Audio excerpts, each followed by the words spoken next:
Changing a wheel bearing is much easy manually. So on the video, I'm going to show you how you can manually change a wheel bearing. So this is it.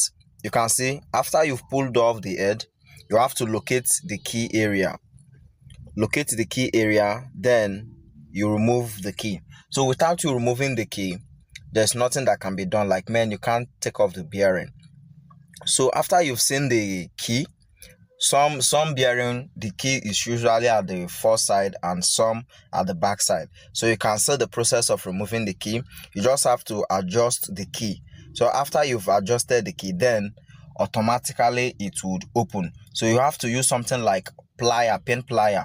Though we do have a special tools for this, but if you are maybe unfortunately that you don't have the tool, you can just use a pin plier to remove the key. So you see how the key was removed. So the next, you are going to insert the cone back to the hub.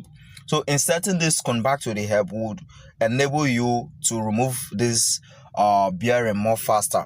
So after you've done that, you just have to place something that would balance on the hub. Like, man, they placed something that you just placed there, the cone that you just placed there. So after you've done that, then you start the knacking area. So this is how it's been done. You can see what's happening, and within a few seconds you will remove the bearing automatically. So that is how we roll here. So after you've removed the bearing, the next you're going to do is to remove the second cone, which is at the other side. So you place a little rod there also, then you use chisel for the removal process. So place the chisel, then you knock the cone directly and you would notice a move on it. So you can see the process that I'm using right now. Yeah, so watch carefully. This is how you do it. You knock and little by little it will be moving. So guys, you can see, though it seems kind of difficult, but man, I refuse to agree with the cone. So you chisel, and little by little it's going out, and finally you can see that it's almost out. So guys, manually you have to exercise patience. Some of these cones are sometimes usually difficult to remove. Then the next, after you've removed the cone, you just have to bring the new bearing. This is it. You open, make sure the both are the same, and you can see, first of all, you check if the both are the same. Then after you've checked for the difference, maybe let's say there's no difference, then you go ahead and complete the insertion of the new one. So before you can do that, you just have to oil it. Yeah, oil the bearing for smooth entry, and then make sure you oil the surface very well and place the bearing at the surface. Then you have to place something like a rag or whatever, so that the cone won't maybe mistakenly go out of the bearing. Then you knock the bearing side by side, little by little, it will be going. So guys, before you do this, for easy movement, make sure you use a little oil to oil the bearing. And after you've knocked for a while, let's say you can no longer knock the bearing, then you have to place the old bearing on the surface and you continue the process. So this time you have to apply more force, because you using the new bearing to knock side by side, maybe if you apply more force it might break. So but for placing the old bearing, now you can apply more force on it. Now nothing would happen, but otherwise it would go more faster. So what you will be doing is, if you knock, you check the other side. If you knock, you check the other side, and before, let's just say, a few seconds, you will see that automatically it would permanently and approximately enter smoothly.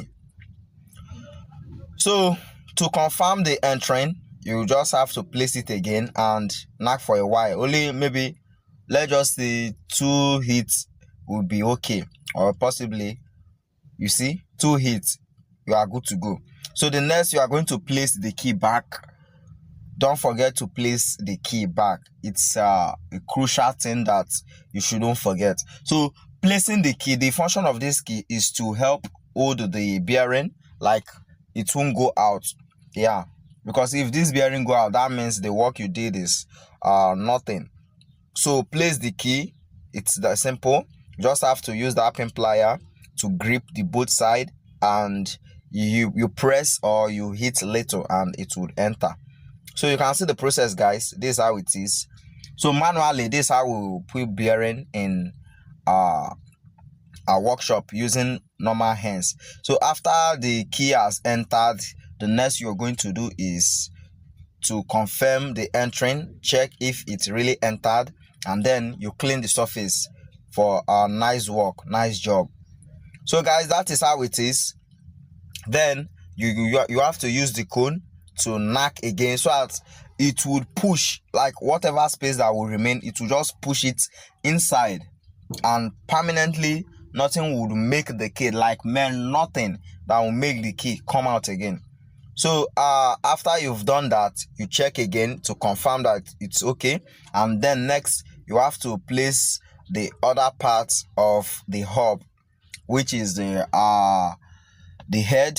We call it the head. You oil it again, guys. When doing this, when doing this, don't forget to oil. It will make it more faster to enter. So make sure it's balanced, and then you use the rag again to press the other side so that the cone won't go out, and then side by side, or possibly you can knock the middle. But if you are not hitting the middle, then you hit side by side, and little by little it will be going. Sometimes this bearing is a kind of difficult one. So after you've done that, then you turn and you hit the other part of the cone so that it will grip the more. Then after you've done that, you turn back again and you continue the hit. So little by little, this thing will be going. Little by little, it will be going. So make sure that when you are hitting, it's either you hit the middle or you hit the side by side. And after you've done that, you turn again and you hit the other side of the cone, like the back. So this video is full guide of how you can insert new bearing on hub, and you can see the process. So this process, it can be used to put any bearing of any kind, like any hub of any kind. You can use this process to do that. So guys, you see what I'm doing. This is how we do here. Thank you very, very much. I really appreciate it. Thank you so much for watching. If you find the video helpful, please kindly subscribe to the channel. We do share tips, car maintenance, all you would need to keep going and building yourself to become a good car engineer and a good car understander. So this is how it's been done. You can see the process is completed and we are good to go. So right now you can see that freely it's turning and we are good to go. So if you've done that, you confirm that everything was well locked, everything was well tightened. So watch the process. You hit, confirm, everything was well tightened.